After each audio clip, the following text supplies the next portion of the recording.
আসসালামু আলাইকুম বন্ধুরা, জামিলা হোম ব্লগসে সবাইকে স্বাগত জানাচ্ছি। তো এবারের বৃষ্টিটা মনে হয় একটু সন্তুষ্টজনক বৃষ্টি। গত কয়েক বছর যাবৎ আমরা বৃষ্টির জন্য খুব কান্নাকাটি করি, খুব হাহাকার করছি এবং বৃষ্টি নিয়ে অনেক তুচ্ছ তাচ্ছিল্য করছি।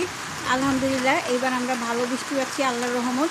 তো আজকে ও সকাল থেকে এই পর্যন্ত মনে করেন যে 4বার 5বার হবে বা আরও বেশিও হতে পারে, যে বৃষ্টি যাচ্ছে আসছে, এই থামছে এই নামছে, এই অবস্থা কি, যেটাকে বলা হয় লুকোচুরি বৃষ্টি। তো আজকে এই দুপুর পর্যন্ত, সকাল থেকে এই পর্যন্ত লুকোচুরি বৃষ্টি হচ্ছে। তো আলহামদুলিল্লাহ আমি বলবো যে বৃষ্টির জন্য তো আমরা অনেক হাহাকার করতাম আগে, তো এখন আল্লাহর রহমত এই বছর বৃষ্টি হচ্ছে। তো গত 3-4 দিন আগে রাতের বেলা 11টার দিকে, 11:30টার দিকে যে ভয়াবহ বজ্রপাত হয়েছে, এমন জোরে জোরে শব্দ হয়েছে, ভয়ঙ্কর অবস্থা ছিল।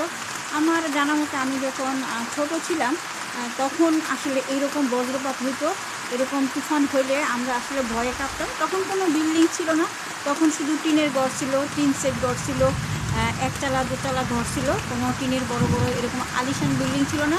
তো ওইরকম বজ্রপাতের শব্দ বেশ কয়েক বছর ধরে শুনি না আমি, কিন্তু গত 3-4 দিন আগে যে বজ্রপাত হয়েছে আমার খুব ভালো লাগছে। জানি হয়তো অনেক ক্ষয়ক্ষতি হয়েছে কোনো কোনো অঞ্চল দিয়ে, কিন্তু ভালো লাগছে যে এই প্রাকৃতিক যে সিস্টেমগুলা বা প্রাকৃতিক যে আল্লাহর রহমতগুলা বা আল্লাহর এই প্রাকৃতিক জিনিসটা যখন আল্লাহ পৃথিবীতে দান করেন, তখন অনেকেই ভয় পাওয়া যায়, অনেকের ক্ষয়ক্ষতি হয়, আবার অনেকে উপকৃত হন। তবে এটা কিন্তু আমাদের খুব দরকার, সেটা আল্লাহ ভালো বুঝে। তো আমরা বৃষ্টি উপভোগ করছি এবার, বিশেষ করে আমি পার্সোনালি বলতে পারি যে আমার কাছে কিন্তু ভালো লাগছে এইবারের বৃষ্টিটা, কারণ এইবারের বৃষ্টিটা খুবই ভালো লাগছে। গত কয়েক বছর যাবৎ বৃষ্টির জন্য আমরা হাহাকার করছি। তো আমাদের যতটুকু প্রয়োজন অতটুকুই যদি আল্লাহ দেয় তাহলে কিন্তু আমরা সন্তুষ্ট।